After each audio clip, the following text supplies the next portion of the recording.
going live now on to YouTube.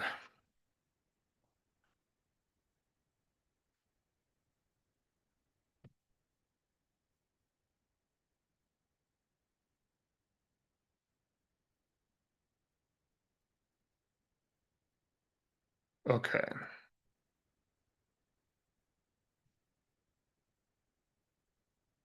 Just give me a second because I'm trying to figure out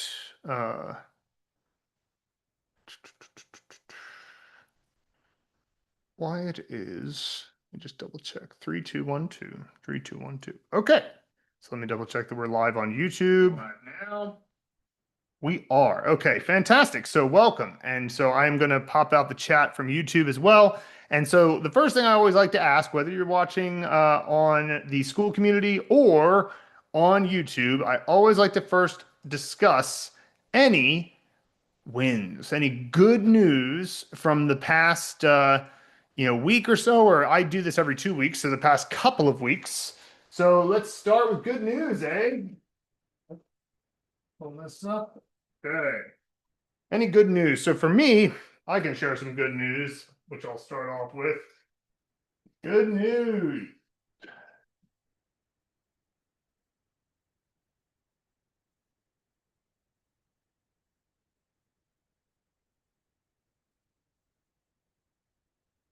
I'll see. Okay, so what I'd like to do is go over any wins you've had, and then we will talk about any obstacles you've been discovering over this time. So let's see what we've got here coming up in the thread, and then into, again, the webinar chat's also fine. And what's my favorite color? Well, probably 深蓝色. 深蓝色. You know what that is? That's it's actually pretty easy with Chinese to do colors because you've got just certain characters that cover the colors. You can add shun, meaning deep, or qing, meaning light, right in front of it to mean like deep blue or deep red or light blue or light red, light yellow, whatever. And so by adding simply qing or shun, and then of course you can also say something, for example, like uh, 蓝绿, meaning like blue green. So it'd be like kind of, you can say either, right? And kind of a mixture of them. And of course, there are other characters you might use for some in the between colors, but it's pretty straightforward in Chinese. All right. Let me take a look at the YouTube Q&A here and double check that I can pop out the chat. All right, popping out the chat there.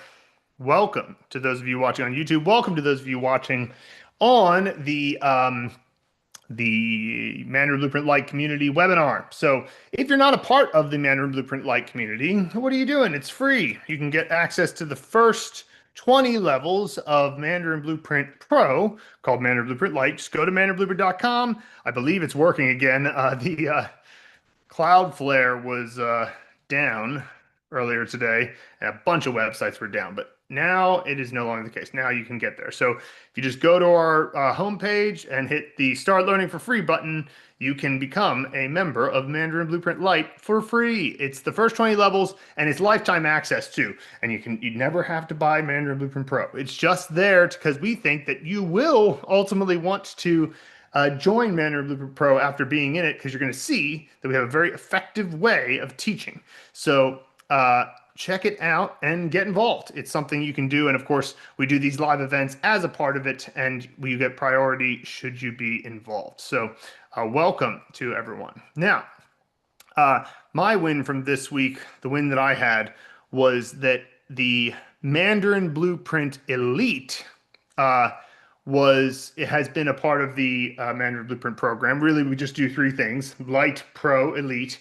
And this week we have done some partial scholarships to Elite, and it has helped a lot with our getting people interested. And we've been doing calls all this week, and lots of new members of Mandarin Blueprint Elite, our coaching program that guarantees fluency. So there's going to be a big presentation about it on Black Friday. So it's going to be right here on YouTube. So be sure not to miss it. Luke's going to host it, and we'll do that. So, okay. So S asked a question here in the webinar chat saying, bit of a difficult question. I went through the 30-day challenge a year ago. I did 13 levels, flashcards and everything. But since I didn't sign up for Pro, I got disconnected. Now that I'm ready to sign up for Pro, do you think I should delete all the progress, start from zero, or try to remember what I studied before? So this is a good question. I also want to point out that it's a relatively short-term question because the first 13 levels of Mandarin Blueprint are, in the blueprint are it's as a percentage of the overall time you'll spend with Chinese in your life, it's a very small percentage. So what we're talking about here is like, do we want to do it again or not? Well, on some level, if you just do it again from scratch, it's not wrong. Like you could do that and that'd be fine. However, if you decide that you don't want to just feel like you're doing the same exact thing again, what I would do is this: like you may have forgotten some of the material. And it's important that you don't forget any of these characters because they're important. So what I would do is go through the course again. But if for any of the ones that are pick a prop or that are choosing an actor to represent the character component, the opinion initial, props for character components, or sets for opinion finals, for those, I would make sure that you remember what you had chosen before or choose something better, sure. But then for the make a movie lessons, what I would do is say to yourself, do I know this character? Do I remember everything about it? And if so, you can skip that lesson. But I would run through it, and you don't have to watch all the videos again because, or I should just say watch the video if you need help, right? So like, if you've watched all the videos previously, then only watch the video if you feel like you need help for some reason. All right. So hopefully that will clarify that question for S. But let me know if I can clarify any further. Okay, now Boomer asks, quick question about Traverse flashcards. Is there an easy way to do a complete set review? Not that I want to do that frequently, but in these early stages, while I'm trying to cement the flow in my head, it'd be nice to be able to review everything like a quick quiz or status check.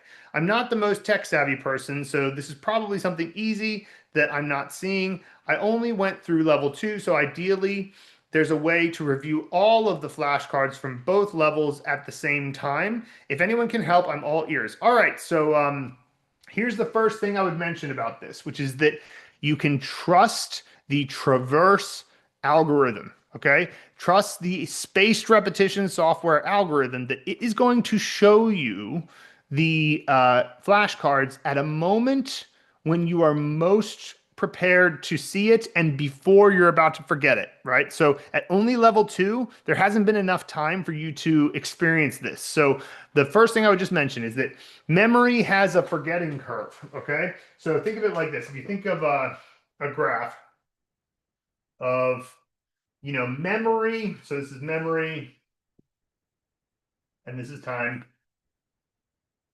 okay? And so if this is learning a new fact, right? So there is like a curve to forgetting.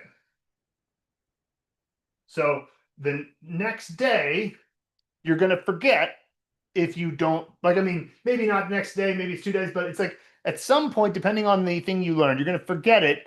And the more time passes, the more likely it is you'll forget. So if you think of this as like likelihood of remembering 100% when you learn it and 0% at whatever time this is, I don't know, years from now or whatever, then each day that passes is less and less likely you'll remember, right? So there's been a bunch of research about how long people need to go before getting to a 95% likelihood of remembering. Okay, so let's imagine that the first time you're at a 95% likelihood of remembering is 10 minutes after you first see the fact. Okay, so then you see it again for a second time. So this is the first instance, and this is second. Okay. Now, there's also a forgetting curve, but it's just a little bit shallower. Okay. So now it takes, let's say, a day. So you get reminded again, third time. And again, bunch of research behind this. So now that it's the third time, it's a slightly shallower. forgetting curve, right? And so now you can go 3 days or 4 days. And then you get reminded again, boom, fourth. And now it's even shallower. So on and so forth, right? So the idea is that if you get reminded at the point where there is a 95% chance that you'll remember it, then this is a perfect time to see a review. Now, if at any point you get it wrong, like on the fourth time you didn't remember it, back to the first one and you go from there. And then eventually you will definitely remember. So here's my point. When it comes to anything that you're learning, doing extra reviews isn't necessarily helping you, right? Because it's not that seeing it again isn't going to help you potentially remember it better. The thing is, it's that if you don't see it again, you see it again within the same study session, then it's not really that much more effective than seeing it after it's gone out of your mind. So like if it's in your conscious mind, even if you just keep doing it over and over, it never leaves your conscious mind. So you never have to recall it from your long-term memory. And that is the thing that strengthens the memory. It must leave your conscious mind and then you retrieve it, right? Now, the most efficient way to study something that has a lot of facts to remember, like Chinese, is to only retrieve a fact when you are about to forget it so that you only study it the minimum amount of times necessary to still remember it forever. And this is what spaced repetition software does automatically. So the way they figured this out over 100 years ago was they would put they'd say, here's the fact we want to learn, and they'd put it into a filing folder in a bin, and then they'd show it again, and then they'd put it in, okay, check again in 3 days. And then 3 days later, they would go to that bin and find it and then show it to you. Do you remember? Okay, then check again in 7 days. That's a whole manual process that would take forever. Now, of course, it's just an algorithm in a software. So it's the effect of doing this with every single fact that you learn in the blueprint is that you end up seeing only the things that you're about to forget and therefore have the minimum amount of flashcards to do relative to if you were doing dumb flashcards where you were just guessing whether or not. Like imagine you have like Ni hao, meaning hello, and that flashcard was considered equally important to any other flashcard you were doing as opposed to being seen as very easy and therefore don't show it again for a long time. So you're basically only practicing the stuff that is still difficult for you to remember until it turns into easy to remember. So now that said, you also asked about sets, right? So here's the thing about the sets. There are only 13 of them. Okay. So if there are only 13, there's an argument to be made. Just put these into a spreadsheet and have it open or print it out, right? Then you just have it with you while you're doing your scenes. Like if it were more than 13, I'd be like, oh, do the flashcards because it's a lot of things to remember. But if it's only 13, you can just have it up, like printed out on your wall or on a spreadsheet on your phone or on your computer. And then while you're working, you just have it there and then you remember what to do from there. And then it won't take long until you've just memorized all 13 naturally because you've just used them so much. So, that would be my recommendation for this particular thing. But I would say that in general, just trust the algorithm. So let me know if that helps answer your question, Boomer. By the way, that's Boomer's name. I'm not being like Boomer, like a generational pejorative. I'm saying that because that's Boomer's name. All right. Let me look here. Welcome from the folks watching on YouTube. I think we have a question here from YouTube.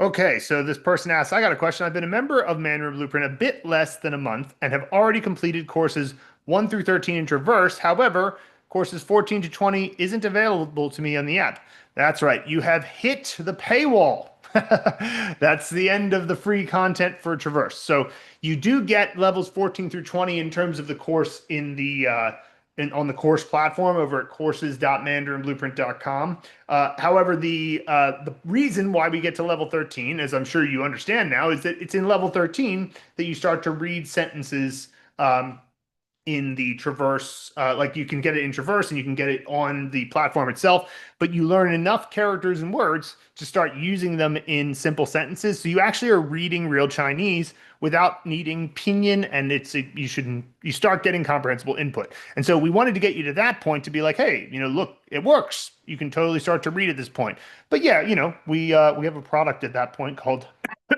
Mandarin Blueprint Pro. And so if you'd like to upgrade, you're welcome to. And also bear in mind, next week is Black Friday. We have a special sale, so you can check that out when that comes along. All right. So let's see. We have and also welcome to Victor from Poland, who left a comment there on YouTube.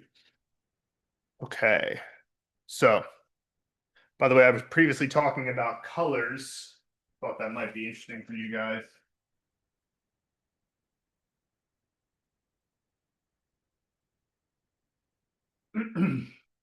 So if you want to be able to use a color word, there's several.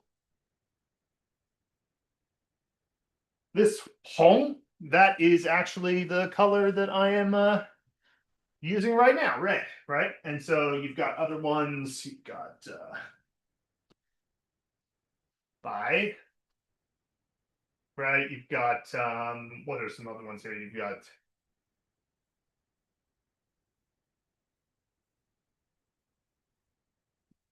hey, meaning black. Um, there's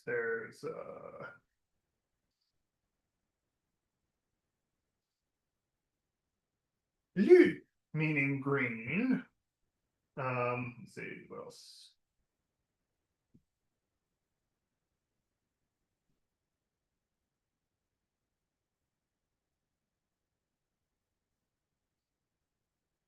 Lan,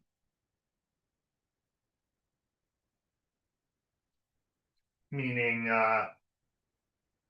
blue, right? So you've got these, and now sometimes you'll say something like you'll just add a something after it to mean that thing. So like lü, cha, lü cha, meaning tea, right? So green tea. So that's an example of you wouldn't say green color tea, you would say green and then tea, right? But if you want to just say the color, you're just referring to the color red, you would say 红色 or 白色 for white or 黑色 for black. And so what's interesting, I mentioned before that if you want, I should have put these in the middle, my bad. But if you want to add either, you could say shen or qiang.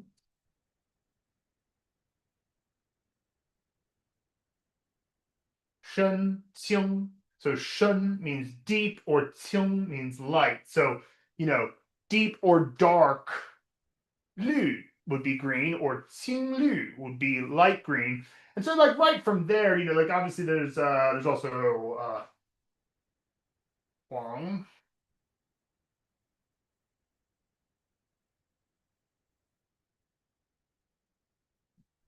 Huang, that means yellow.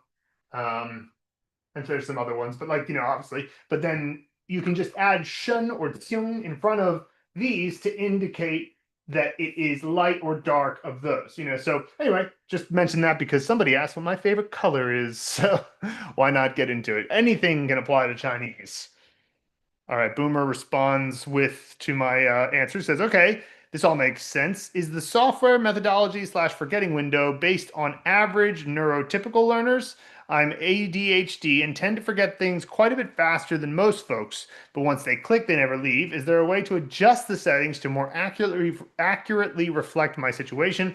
I trust the process and love the science. That's why I chose this program. I just feel like it may be helpful to be able to initiate my own review, albeit occasionally when needed. Thoughts, or should I just shut up and trust it? Well, I can say that uh, I believe there is a way to adjust the settings in Traverse for the algorithm to have a more frequent reminder curve, but I want to see that I need it first because the other thing about this is there's two, like I brought up in the previous thing about the forgetting curve, right?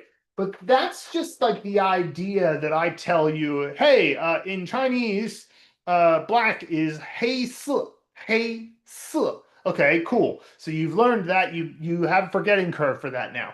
But that wasn't very deep. How I explained it, I just said this is that. So it's not very memorable, right? But what you're doing with the blueprint when you do a character that you learn, you're remembering um, using a bunch of things that human beings are better at remembering than just like a sound or a 2D squiggle on the page. You're basing it on uh, people, objects, places, and actions. That's how we do the Henza movie method. There's a bunch of mnemonics that take advantage of the fact that human beings are very good at recognizing faces, places. They can see objects very clearly and identify them, and they are very sensitive to movement and actions. So the human brain is very capable of remembering those things comparatively, and we're also good at remembering emotional moments, things like that. And so here's my point. If you are doing a really good job of remembering the fact in the first place and the way you learn it in the first place is really strong, then your chances of remembering it the second time are probably higher than 95%. And the same thing with the third and fourth time. So since we have such good learning methods here at Mandarin Blueprint, I would say before you try to set the algorithm in the SRS software to showing you things more often, let's first find out if you actually need it. So I hopefully that makes sense. Okay, cool.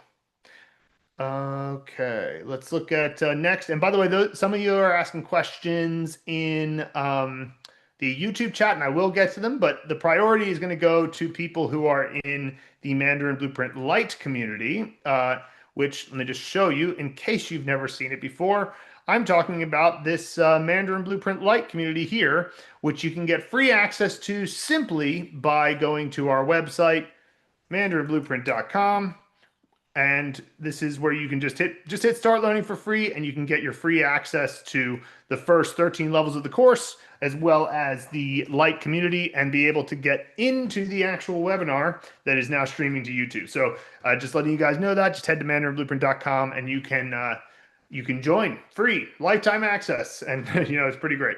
Okay, so going back to the thread here, and I'll just ask the question because I may want to use my trusty sheets here. Okay, so Boomer says also this is my first Q&A session, and and that was my first question. You answered it immediately. I just wanted to quickly thank you for making this all accessible and supported. I know there's a paywall coming, but I'll smash it when I get there because this seems like the truth. Nice. Yes, don't do it before you're ready because I believe that you will be quite pleased with the results. And so I have no interest in people joining before they're convinced. So convince yourself with the actual program. You'll be happy you did. All right. So then Charmaine says, from your experience, how feasible is it for the average language learner, not a polyglot, to achieve a high level of fluency in Mandarin while living in an environment with few Chinese people and little Chinese is spoken? So I guess we would have to figure out what you mean by high level. I would imagine you mean C1 fluency, which means professional level fluency. Now, it's not the lowest level of fluency. The lowest level of fluency is B2 fluency, which is known as conversational fluency. And that's actually pretty high level for Mandarin in the sense that it's quite hard to get there. Most people don't even get to B2 fluency. So, and by the way, there's these A2, B2, C1. What's that all about? It's called the Common European Framework of Languages, and each one has sort of a definition. So subjectively, B2 is considered the lowest level that is actually fluent, right? And so there's A1, A2, and B1. Those are the pre-fluent levels, but they're just recognizing that you can be on your way to fluency and still not there, and yet there's a difference, right? So if you're A0, you know absolutely nothing. If you're A1, you know some very basics. If you're A2, you can maybe, get your way through a conversation a little bit, but you're going to hit a lot of roadblocks. B1, maybe it's a little bit easier, but you're still hitting roadblocks. And then by B2, it's basically at that point you're dealing with you can explain what you mean, even if you don't know how to say it, which means that you're fluent because you're not going to run into any roadblocks because you'll be able to explain exactly what it is you're dealing with. And then, of course, C1 is good enough to be working in a professional setting. And then C2 is essentially like bordering on native fluency. So, that could be a lifelong pursuit. So your question, though, was how feasible is it to get to a high level of fluency? And there's the point I would make about this is that there is nothing inherently about being in a Chinese environment that makes you fluent. I knew people who lived in China for 18 years sometimes. I knew a guy who lived in China for 18 years and was not fluent. And yet I've also known people who've never stepped foot in China and became fluent. So like it's not there's nothing magical about the border of China or Taiwan or something like that that makes you fluent. What it does being there is it reminds you all the time that you're a Chinese learner, and if you're serious about learning Chinese, you will get those reminders all the time, which makes it easier. However, there's nothing stopping you with the modern day technology. We've got printers, we've got post-it notes, we've got speakers that can be playing audio, we've got TV screens that can be playing Chinese content, we've got our phones that can be turned, the language can be changed to Chinese, our computer language can be changed to Chinese. We can be playing and listening to and reading Chinese all the time if we want. We can cover our house with Chinese related materials so that you are reminded everywhere you look that you're a Chinese learner. And there's nothing stopping us from doing this other than emotional resistance. So the answer just to whether or not it's feasible, of course it's feasible, right? But you have to take steps. That said, though, changing your environment to remind yourself that you're a Chinese learner is a relatively minor task. I mean, we're talking about like a couple of days of work here to get yourself into that circumstance. And then, of course, focused attention on comprehensible input, speaking practice, and activating what you're learning. So build comprehension, get comprehensible input, activate what you understood, and of course integrate Chinese into your life. But those things, if you do all those things, like there's nothing making it physically impossible for you to learn Chinese. You just have to put in more effort to making your environment call it out of you, if that makes sense. So I hope that clarifies that question. Okay. All right, so let me go back to that's the what's in the Q&A thread. Let me check the webinar chat here. So let's see. S asks any sneak peeks on what to expect on the Black Friday. Waiting impatiently. So what I can tell you is that we have learned a ton over the past year by running our Mandarin Blueprint Elite program, and so we have from that gained a lot of knowledge about even better ways to acquire Chinese faster. And Luke is giving a presentation on Black Friday itself. I may also be doing it. It depends. We haven't determined that yet, but he's working on the presentation presently. And on Black Friday, he's going to make a big presentation about it. You can watch the recording if you can't make it live.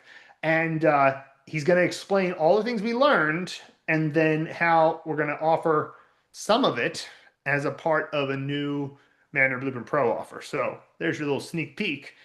Attend the live call or watch the recording to be able to get access to the free gifts that are in there. But there will be a special offer for Mandarin Blueprint Pro, and if you watch the live call, that's even better. Okay. Next, we have Andreas asking, I love the 8-part word type series, but I struggle when seeing a new word to identify which of the 8 structures the compound word is.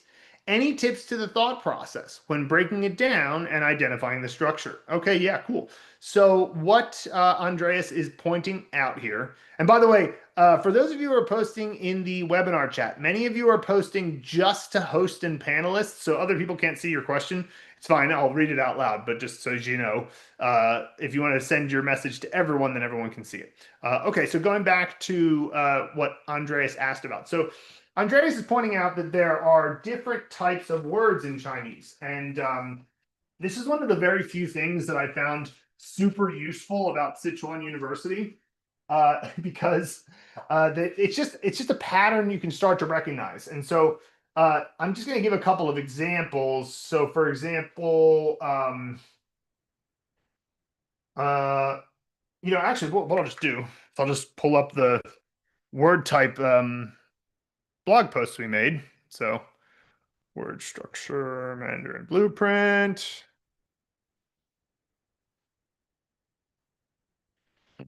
Okay, great. All right, so let me share my screen.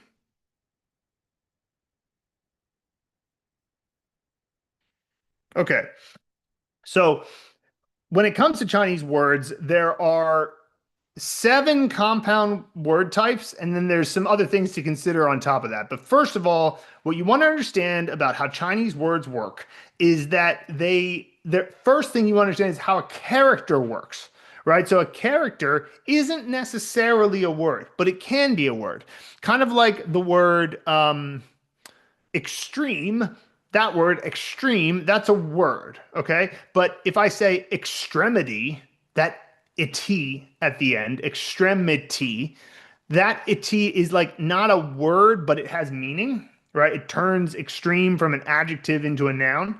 And so it's kind of like that with Chinese characters, right? So some characters are totally words, like ren, that means person, right? Uh, and that's an example of a character that is also a word. But sometimes they're not words. Sometimes they are just a part of a word. So, like, let me give you an example here.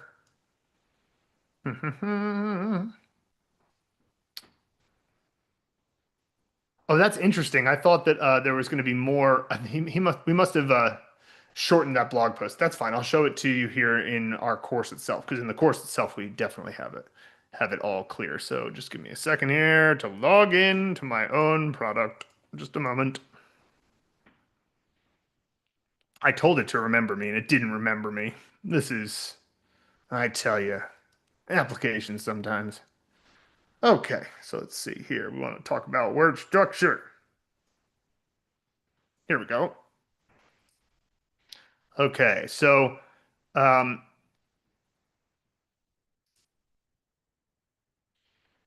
all right, so here you can see what I mean by this. So I'm pointing out that like characters like Zhan, person, Kao, mouth, Shan, mountain, Da, big, right? These are words that are single syllable morphemes. They're just one sound, one morpheme, and they mean a full word, right? And so that those are like often some of the most ancient words. But then there's also non-word same single syllable morphemes. So things like jian, which means tip.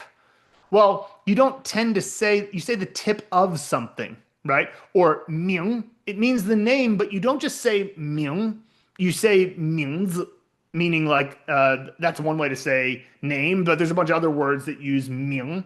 And so it has a meaning, but it isn't used on its own. Should be another example. It means like a long or smooth or like, it very commonly used in the word 顺便, meaning like by the way, and along with this, right? And so they're not single, uh, in and of themselves, they're not a word. But if you say something like 舌尖, meaning tongue tip, okay, tip one's tongue, or 有名, has name, well, that means famous. Your name, you have a name that people know, or 顺手, conveniently, without a hitch, with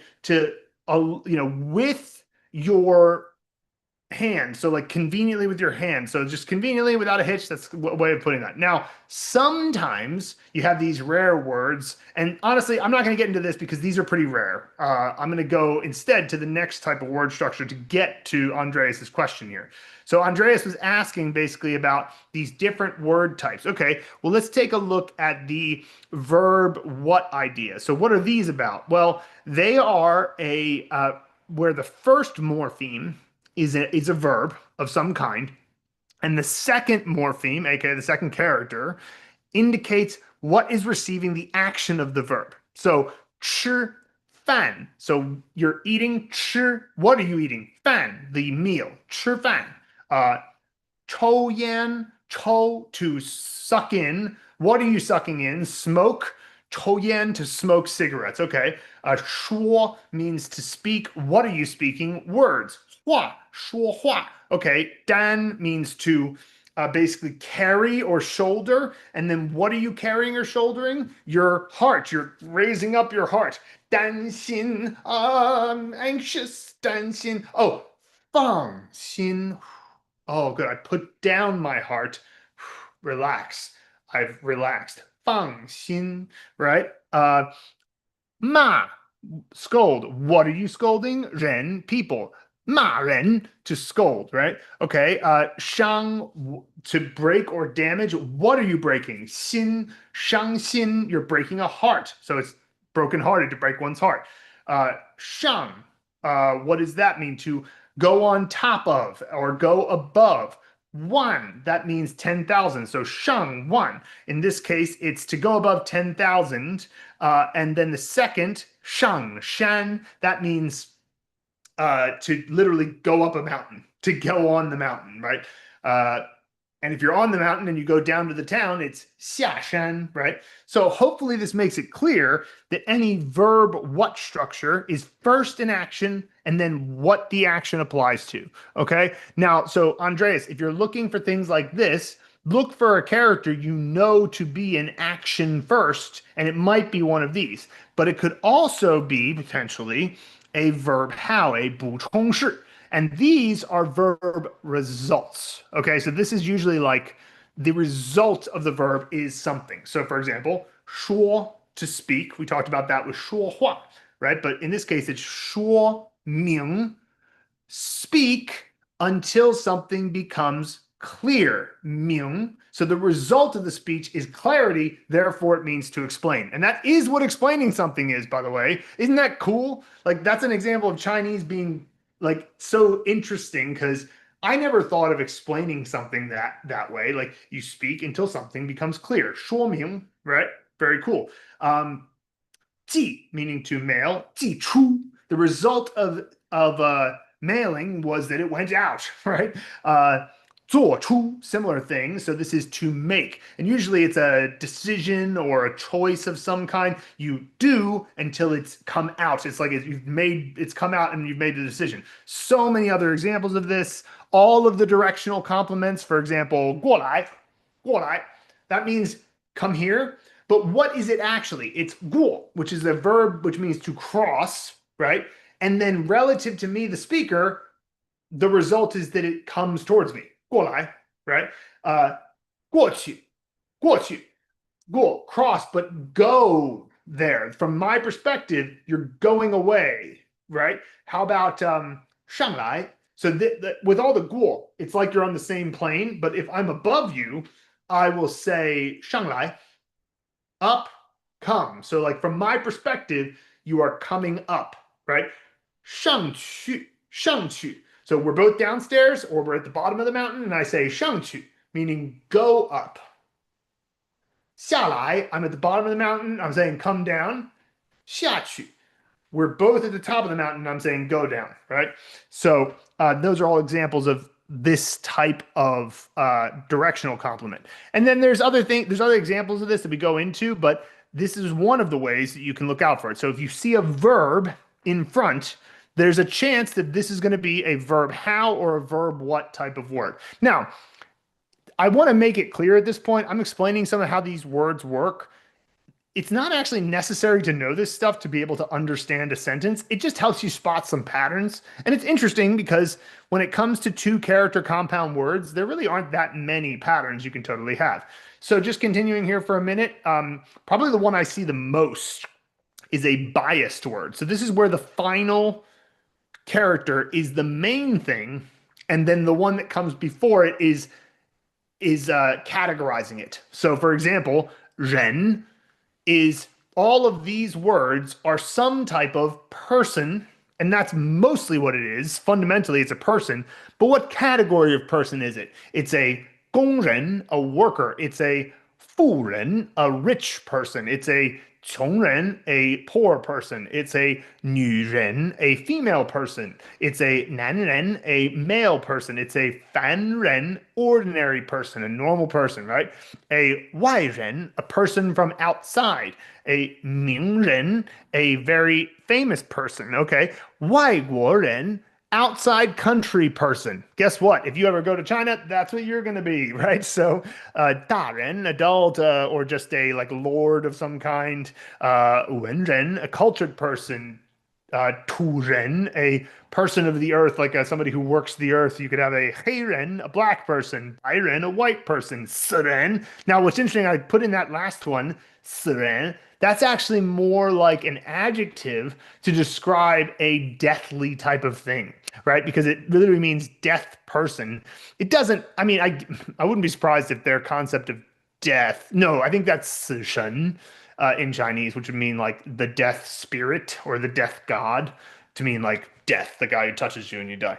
But I think 死人 is like an example of taking that type of word and then turning it into an adjective. So, but you get the idea. A biased word is where the second character is the main thing, and the thing that comes before it is just a description of that. So if you notice that the final character is the main idea, then that's something you can look out for there, Andreas. So then going to some other examples. Now, parallel words, these are the words that are the most difficult, I would say, to recognize if you don't know both characters, right? Because essentially they're the same meaning for the most part, right? They're basically saying, 朋友. Well, both 朋 and 友 mean friend or companion, right? So they're both the same or similar meaning. And then you might say, well, wait, why would you have two sounds if they're both basically the same thing?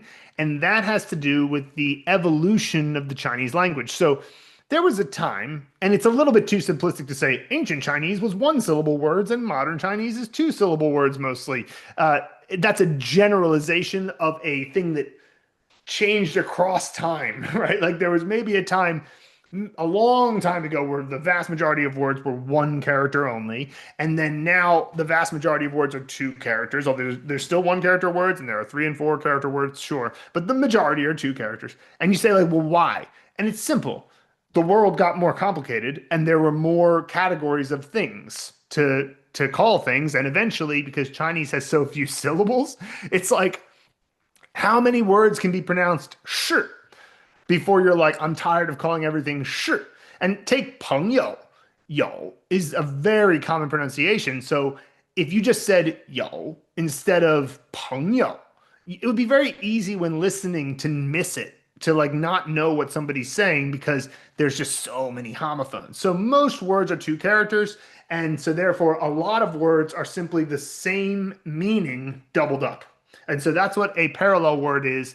And with these, it's not really the kind of thing where you can say this is super obvious, to recognize like what it is. But at the same time, you don't only have the word structure to remember a word. You also have sentences and stories and paragraphs and all that good stuff. So you're not like stuck on just those.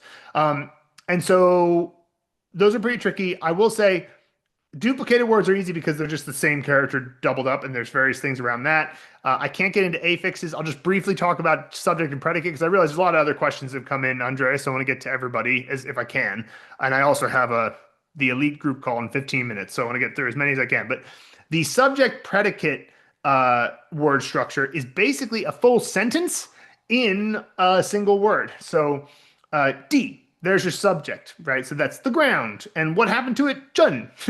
It shook. So 地震, earthquake. How about this? 面.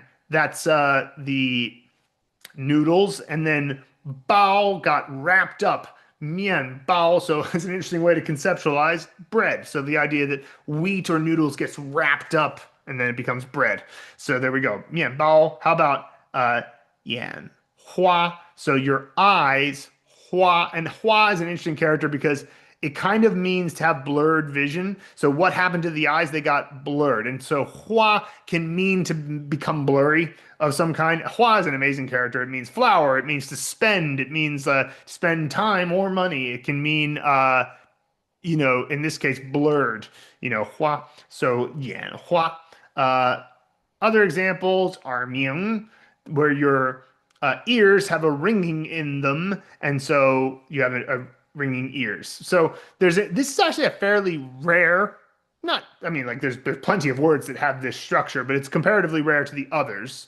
And so if you want to check out more of this, obviously go and read these and watch that all in the Mandarin Blueprint Lite. This is in phase 2, so it's in Mandarin Blueprint Lite, so it's free. And as a reminder, for those of you watching, you can get Mandarin Blueprint Lite for free for life. First 13 levels in terms of the flashcards, first 20 levels in terms of the course content. And so that includes things like word structure. All right. So, all right, let's check out here let's go back to the webinar chat. All right. So Jeff asks, I'm a few weeks in, now an MB Pro member, obviously. Hey, Jeff. Yeah. Oh, I remember. Okay. So I do have a question. If I can read 80 to 90% of the characters and pronounce them fairly well, confirmed by Mandarin teacher 3 times a week, while only understanding maybe 70 to 80% of the content due to when characters make words, etc., and might modify meaning, do I continue the levels? I have around 300 and 350 cards a day in Traverse, which is fine, but wondering how to maximize moving on. I'm now on level 17 to the start of week 3. That being said, I absolutely love I can read 100 to 150 characters and sentences in your comprehensible level 13, 14, 15, etc. sentences. The real question is when to keep going versus take a beat. I passively listen and shadow about an hour a day at various times of the day versus one big block. So, okay, the first thing, Jeff, it's amazing progress to make in 3 weeks. Wow, well done. Very good there. I'll also say be careful. You might burn out. All right. So I've seen it happen a lot. So just be careful that you don't go so hard that you end up building up all these flashcards. And then the next thing you know, you're like, whoa, this is a lot. So it's just important to be careful of that because I've seen it happen. And so you just want to pace yourself a little bit. So the first thing I'll say is that you're saying if I can read 80, 90% of characters and pronounce them fairly well, while only understanding maybe 70, 80% of the content due to when characters make words, etc., and might modify the meaning, do I continue the levels? Yes. And here's why. So when you're learning a character, it's important that you actually memorize it and remember it because you're going to need to use it. It's like a periodic table of the elements. You can't like have Chinese without it. You need these characters, right? However, no one sentence is ever necessary. No one sentence sentences are infinite. You can have infinite possible sentences. That said, you need a high quantity of sentences. So it's kind of this interesting thing where you keep getting lots of content and you keep reading. And when you don't understand, it's kind of like whatever, right? It just keep reading because you are understanding enough that your brain will spot the patterns and you aren't necessarily going to be consciously aware of it. But it is true that as you get better and you keep exposing yourself to more content, that the pattern recognition will get clearer and clearer. And then you'll go back and you could look at the same sentences you looked at previously and go, oh, well, now I understand them 100%, right? Because you think it's easy to think that at every layer you must get it the first time, but that's kind of like it's kind of expecting yourself to be perfect without doing the practice. But so imagine that you are like reading for 60 minutes, right? So you have 60 minutes of reading. And so method 1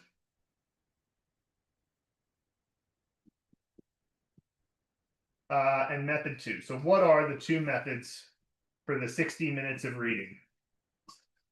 So method 1 is stop and check. Method 2 is don't stop. Okay, so let's say in 60 minutes, you can do, if you don't stop, you can do 100 sentences. You can read 100 sentences. Okay. And then if you stop and check, then you can get through 40 sentences. So we'll say 40 sentences. Okay. Now, Those 40 sentences, because you stopped and checked the word and tried to understand what it meant, they are all 100% understandable. So those are 40 comprehensible messages. Okay. Well, the 100 sentences when you don't stop, let's say you recognize and understand only half of them. You have 50 understood sentences. And the name of this game is how many understandable messages can you get per minute, right? And so it's more important to get a high quantity of this infinite resource. There's infinite sentences out there. So it's obviously the better the quality can be, that's great because they're more likely to be comprehensible, but that's why we build the blueprint in such a way that you're trying to get sentences that are made up of characters and words that you already know. But you're right that sometimes even knowing the characters and words means that you're not necessarily going to know it all the time, but you're very likely to know way more than 50. What did you say? 80, 90% of the characters, 70, 80% of the content. Okay, so it's 70. That would mean you have 70 sentences that you could understand. Again, being the conservative, taking the conservative number you gave me, those 70 sentences that you understood create a pattern recognition. You keep doing that, the pattern recognition becomes stronger, and then you can go back to the 30 sentences you didn't understand on any given day after doing this for a few weeks and be like, oh, yeah, now I get them because the patterns have built up. And by the way, often, say you're going through this 100 sentences and you're using method 2 of don't stop, right? Well, you go through those 100 sentences and then maybe you didn't understand sentence 20, but then at sentence 50, you've seen enough of a pattern that something clicked and now you get sentence 20. So sometimes the very method to understand something is to keep going and see more sentences with that pattern. And then you realize, oh, that's what that meant. I didn't get it right when I was looking at it the first time, but then as I kept going, I started to get it. So a real thing that can be very tough for some personality types is to just be okay with ambiguity, tolerating ambiguity, being like, I don't fully understand right now, but all these characters and words are bound to come up over and over, right? It's not like anything in the first 5 phases of Mandarin Blueprint isn't super high frequency, right? So you're going to see all this stuff over and over. So being able to tolerate the fact that like, okay, I don't understand 100%, but I certainly understood 70 to 80%, which means that if I just keep going, I'll get a lot out of it. So my general recommendation to you, Jeff, is A, don't worry about not understanding. B, don't add too many sentence flashcards, right? Because remember, sentences are infinite. It's more important that you read a lot than reading the same sentence over and over. So here's the sentences you should add to flashcards. For reading them, for just reading sentences, it should be just you like it. You like it for whatever reason. You'd like to see that sentence again. Don't question why. You just like it. Add that. If there's a sentence that for some reason you feel like you really want to master and you don't get it, but you want to master it, okay, sure. And then if there's a sentence that you think, I might actually say this, right? I might actually say this. Because remember, in Mandarin Blueprint, you're building from the bottom up, which means that we're learning characters. Those characters go into words. Those words go into sentences. But it isn't necessarily the most practical sentences in the first 5 phases. By the time you get to level 37, they start to become quite practical because you know enough. But the point is that like it's mostly about this is a grammatically correct sentence made up of the characters and words you already know, so it should be understandable. But in many cases, it's not something you may end up saying. It's more about building your Chinese brain. But occasionally you're going to run across a sentence and you're like, I'll say that. If that's what happens, then add the active recall flashcard, the production flashcard, which prompts you to say it out loud from the English, right? So it basically says, hey, remember how to say this in Chinese? Prompt you with the English, say it, right? That gives you something to actively recall how to say something that is, actually applicable to your life. That should be somewhat rare, though, at this point, because most of the sentences you'll see are just, hey, we're getting you to understand how the language works from a foundational level. And so it's very unlikely you may say this, but occasionally you'll run across a sentence and be like, oh, I would say that. You could add that to your active recall flashcards. What does this mean? It means the majority of flashcards that you see for sentences, you will not add. You will not, right? Because It's more important that you read sentences than that you see them over and over in your flashcards. That's less important. It's more important that you continue to read. So that's my advice for you, Jeff. Hopefully that's helpful. Okay. S asks, at what level in the course do you think a visit to China would make sense? It's all about how much practice you do speaking too alongside it. But I would say if you get to level 60 and you've really understood the vast majority of the content and you have done at least 200 hours of speaking practice, you could probably you'd be in China and you'll do pretty well. I'd do the Mandarin speaking listening Kickstarter. I would do the levels of the phrase vault that you think would be most relevant to your trip. Um, and you got to be disciplined every day, every day.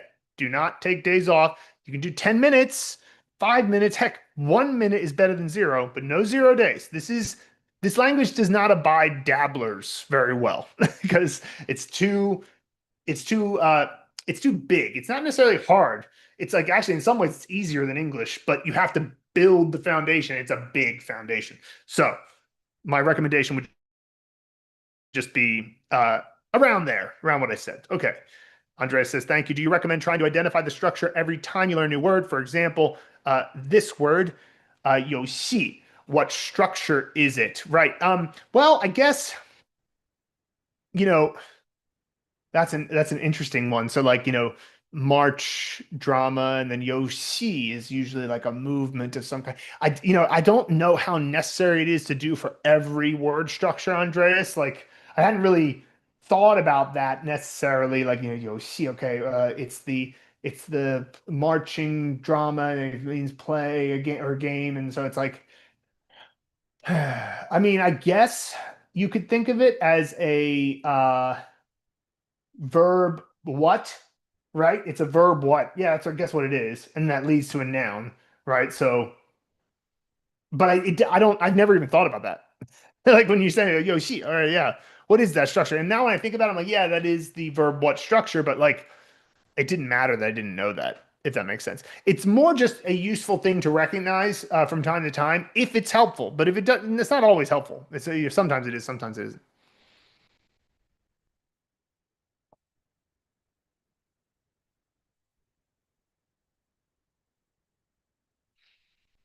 Oh wow, somebody is being a spam bot. You're getting reported. Boom. Gotta love that. People be spamming. All right.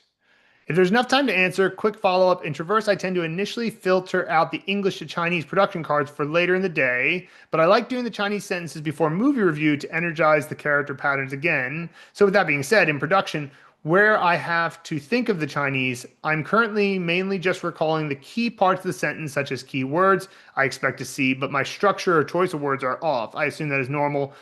Yeah, so I just wouldn't really worry. Like, I mean, production cards are so rare that you want to add at this point. Later, totally, but I just feel like the production sentence cards are only useful if you think like I definitely want to say this. Don't just do it to do it, right? Again, sentences are infinite. The marginal value of any one sentence is not high, so don't worry too much about it. Oh my God, I'm at the end of my time. I'm sorry, guys. I got to go to my next call. But yeah, sorry, I didn't get to every question today. I certainly didn't get to the ones on the YouTube chat. My apologies on that. But also, if you want to get priority messaging, then go to mandarinblueprint.com, and that will get you to join Mandarin Blueprint Lite right there on the homepage, and it's free, lifetime access. So check it out, and we'll see you next time. And look out for the Black Friday big event. Sign up if you come live. Those who see the live event will get a very special gift. So, all right.